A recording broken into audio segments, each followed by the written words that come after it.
আসসালামু আলাইকুম রহমতুল্লাহ। সম্মানিত দর্শক, সাদা কাগজের উপরে কারোর নাম লিখে 3 বার সূরা ইখলাস পাঠ করে ফু দিলে কি হয়, কি লাভ হয়, এই সম্পর্কে ইনশাআল্লাহ আজকে কথা বলার চেষ্টা করব। আপনারা ধৈর্য সহকারে ভিডিওটি সম্পূর্ণ দেখার চেষ্টা করেন। ভিডিওটি খুবই ছোট হবে, সেই জন্য আপনারা যদি আপনার আমলটি শিখতে চান বা লাভ জানতে চান, অবশ্যই ভিডিওটি সম্পূর্ণ দেখতে থাকেন। ইনশাআল্লাহ শিখে নিতে পারবেন এবং লাভ জেনে নিতে পারবেন। এই আমলটি আমি মনে করি সকলকে শেখা উচিত, সকলের শেখা উচিত এবং করা উচিত, এবং এই আমলটি সবার জন্য প্রয়োজন হবে ইনশাআল্লাহ। তো সম্পূর্ণ ভিডিওটি দেখেন এবং আমলটি শিখেন। সম্মানিত দর্শক, যারা এই চ্যানেলে নতুন আসছেন এবং এই চ্যানেলটি এখনও পর্যন্ত চ্যানেলটি সাবস্ক্রাইব করেন, অবশ্যই চ্যানেলটি সাবস্ক্রাইব করে পাশে থাকবেন, যাতে করে নতুন নতুন ভিডিওগুলো সবার আগে পেয়ে যান। সম্মানিত দর্শক, আপনি এই আমলটি করার জন্য আপনাকে কি করতে হবে? সাদা কাগজ নিতে হবে। হ্যাঁ, আপনার খাতার যে পাতা আছে ওই খাতার পাতার উপরেই আপনি কি করবেন? নাম লিখবেন। ওই ব্যক্তির নামটি আপনি লিখে তারপরে আমলটি করার জন্য বসবেন।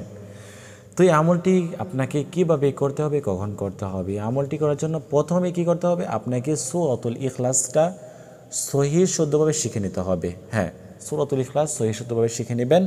এবং আপনাকে আরেকটি আয়াতের কথা বলবো আমি, ওই আয়াতটিও আপনাকে সহিহ শুদ্ধভাবে শিখে নিতে হবে। তো প্রথমে আসেন আমরা সূরাতুল ইখলাস সহিহ শুদ্ধভাবে শিখে নেই। আমি একবার পাঠ করতেছি, আপনারা মিলিয়ে নেন যে আপনাদেরটা সহিহ শুদ্ধ হয় কিনা। আউযু বিল্লাহি মিনাশ শাইতানির রাজিম, বিসমিল্লাহির রহমানির রহিম। কুল হুয়াল্লাহু আহাদ আল্লাহুস সামাদ লাম ইয়ালিদ ওয়া লাম ইউলাদ ওয়া লাম ইয়াকুল লাহু কুফুয়ান আহাদ। এরকমভাবে সহিহ শুদ্ধ করে নেন। তারপরে আপনি কি করবেন? আরেকটি আয়াতের কথা আমি বলতেছি, এই আয়াতটি আপনারা সহিহ শুদ্ধ করে নেবেন। কোরআন শরীফের সূরা তাহার 39 নং আয়াত, ওয়া আলকাইতু আলাইকা মাহাব্বাতাম মিন্নি ওয়া আলকাইতু আলাইকা মাহাব্বাতাম মিন্নি ওয়া আলকাইতু আলাইকা মাহাব্বাতাম মিন্নি, এই আয়াতটি আপনাদেরকে সহিহ শুদ্ধ করে নিতে হবে। হ্যাঁ, তারপরে আপনারা যদি এই আয়াতটি না পারেন তাহলে শুধুমাত্র সূরাতুল ইখলাস দিয়ে আপনাকে আমলটি করতে পারবেন, আপনারা সকলেই করতে পারবেন। তো আপনি ওই ব্যক্তির নামটি নিয়ে আপনি এক জায়গায় বসবেন, পবিত্র হয়ে একটি জায়নামাজ বিছিয়ে নীরব জায়গায় বসবেন। বসে প্রথমে 3 বার ইস্তিগফার পাঠ করবেন, আস্তাগফিরুল্লাহ আস্তাগফিরুল্লাহ আস্তাগফিরুল্লাহ। তারপর 3 বার দুরূদ শরীফ পাঠ করবেন, যেরকম আল্লাহুম্মা সাল্লি আলা মুহাম্মাদ ওয়া আলা আলি মুহাম্মাদ কামা সাল্লাইতা আলা ইব্রাহিম ওয়া আলা আলি ইব্রাহিম ইন্নাকা হামিদুম মাজিদ। এই দুরূদ শরীফটা সম্পূর্ণ আপনারা শিখে আপনারা পাঠ করার চেষ্টা করবেন। দুরূদ শরীফ পাঠ করলে কি হবে? আল্লাহ তাআলার কাছে বেশি গ্রহণযোগ্য হবে আপনার এই আমলটি, তাড়াতাড়ি আল্লাহ তাআলার কাছে কবুল হয়ে যাবে। তো যারা এই বড় দুরূদ শরীফটা পারেন না, তারা শুধুমাত্র সাল্লাল্লাহু আলাইহি ওয়াসাল্লাম কয়েকবার পাঠ করে নেবেন।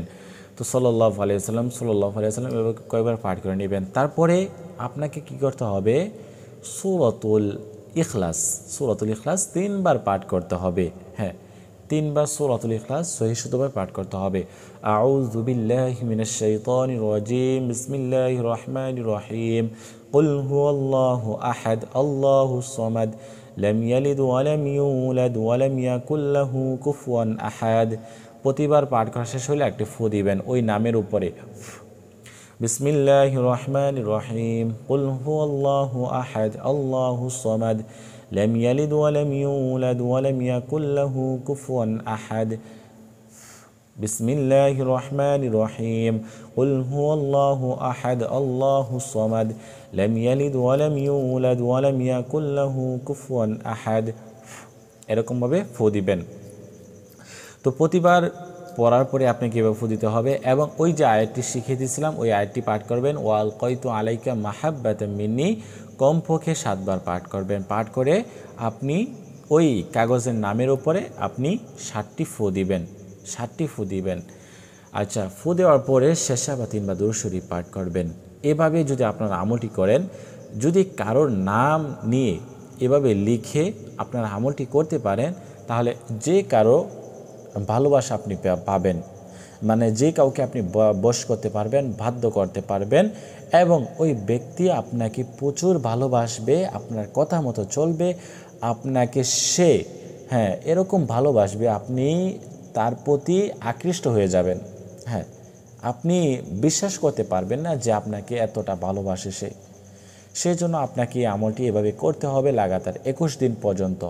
কারণ আপনারা যদি 21 দিন পর্যন্ত লাগাতার করতে থাকেন, আল্লাহ তাআলা অবশ্যই আপনার দোয়া কবুল করে নেবেন। এই আমলটি যে বশ করার জন্য সেটি না, আপনি যে কারোর ভালোবাসা পাওয়ার জন্য আপনাকে এই আমলটি করতে হবে। এই আমলটি করতে পারেন, ইনশাআল্লাহ কাজে আসবে।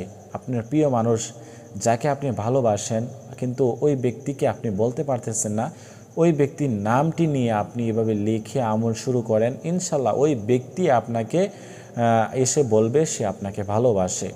তো এইভাবে আমলটি করা শুরু করে দেন। তো আজকে থেকে আমলটি করা শুরু করবেন ইনশাআল্লাহ। আর আল্লাহ তাআলার উপর ভরসা রেখে আপনারা আমলটি শুরু করতে পারেন।